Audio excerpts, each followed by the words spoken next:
دکھ کی بات یہ ہے کہ داتا صاحب کا پاکستان، حضرت خواجہ غریب نواز کا پاکستان آج اس حال پہ کھڑا ہے. کبھی یہ IMF سے مانگنے جا رہا ہے، کبھی یہ کسی سے مانگنے جا رہا ہے. وہ IMF سے جو مانگنے جاتے ہو تو کبھی یہاں کے بھی عرض کر دو گنج بخش فیض عالم مظہر نور کیا خدا، کہنے، خدا تمہیں ہدایت دے، تمہاری عقل پہ پتھر پڑ گئے. یہ حضور نبی علیہ السلام کا فیض ہے.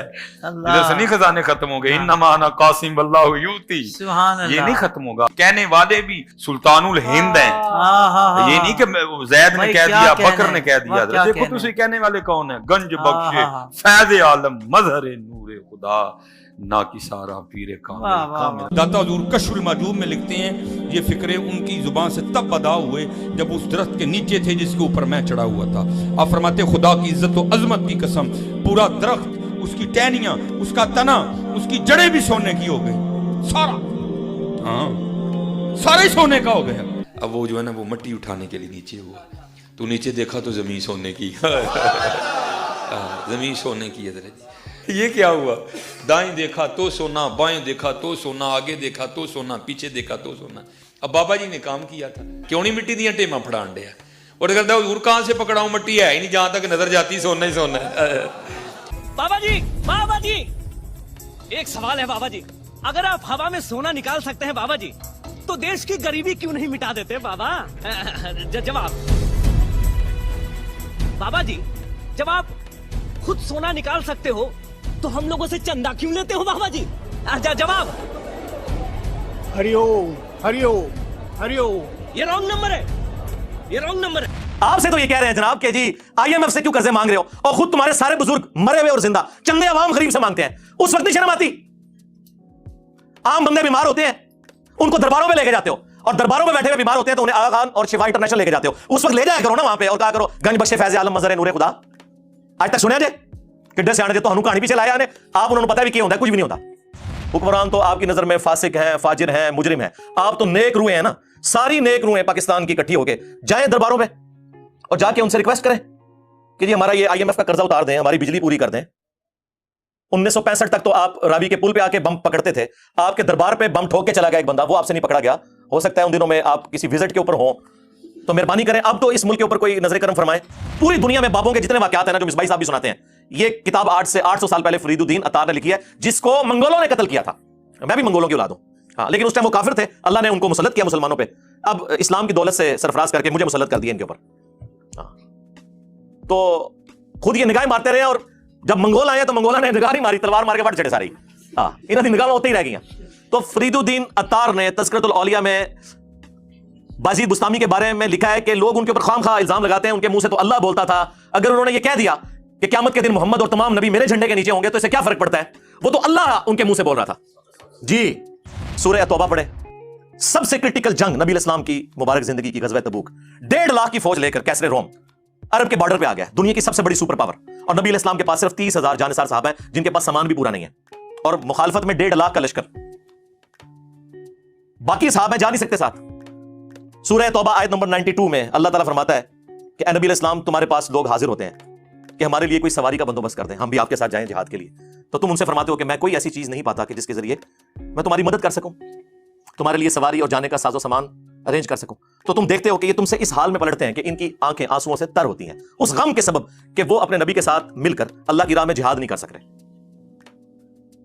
تو اس وقت حضور علیہ السلام نے تو نہیں اوپر دیکھا تو سونا، درخت دیکھا تو سونا، ادھر دیکھا تو سونا. وہ تو ترمذی میں اوپر تلے 2-3 احادیث موجود ہیں کہ سیدنا عثمان غنی رضی اللہ تعالیٰ عنہ علیہ السلام نے اپنی جو دولت تھی حضور کے قدموں پہ نشاور کی تبوک کے موقع پر، اور نبی الاسلام نے انہیں جنت کی بشارت سنائی.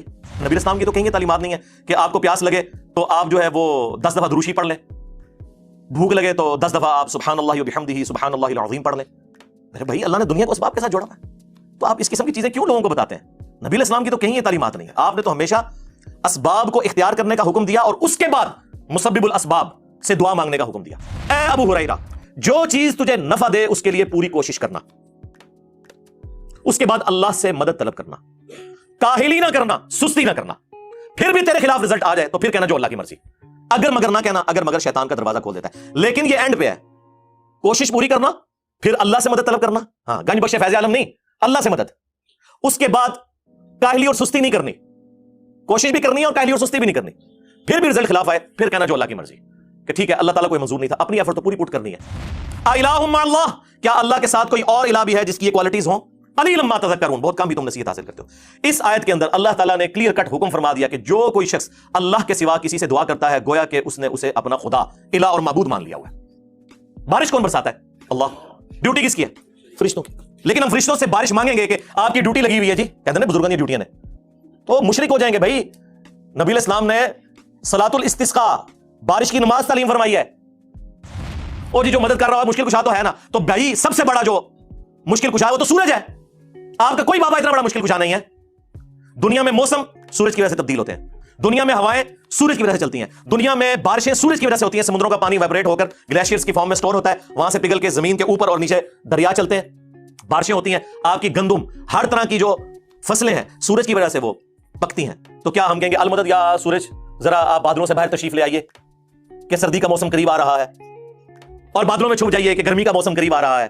ہاں بھائی یہ نہیں, آپ فرشتوں کو بھی نہیں کہہ سکتے کہ فرشتوں یہ پیغام دے دو, نہیں. آپ کہیں گے اللہم صلی علی محمد وعلی آل محمد.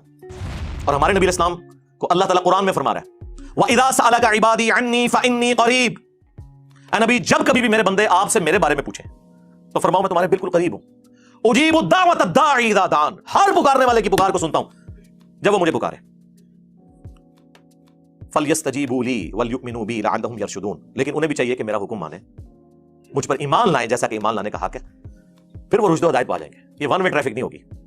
ادعونی استجب لکم, اے میرے بندوں مجھ سے مانگو میں قبول کرنے والا ہوں.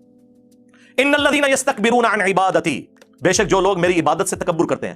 اچھا بات ہوئی دعا کی اور ذکر آ گیا عبادت, کیونکہ دعا ہی تو عبادت ہے جی.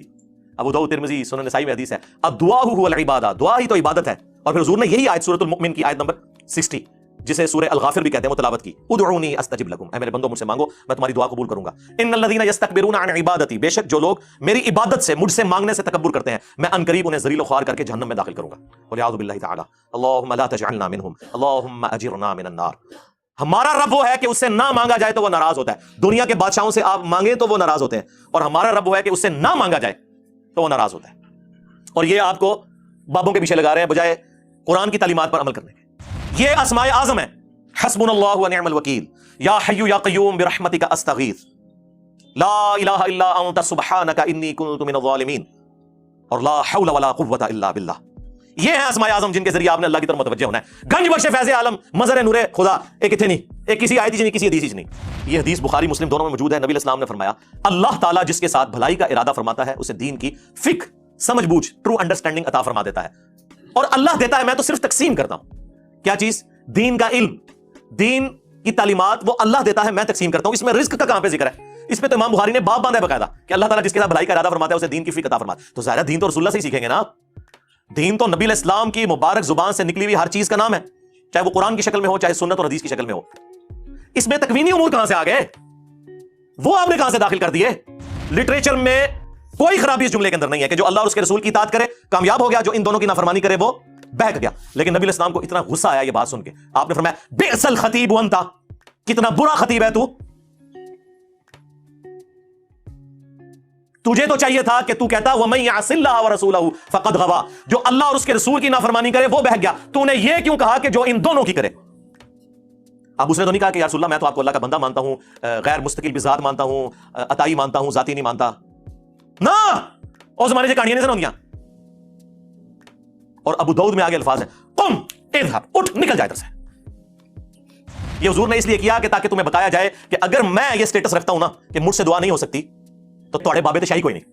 یہ نبی علیہ السلام اصل میں یہ بتانا چاہ رہے تھے کہ نبی کے جیسا ہے ہی کوئی نہیں, تواڈے بابے تے شاہی کوئی نہیں, بلکہ ہن تک کہنا چاہیے تواڈے بابے تے شاہی کوئی نہیں.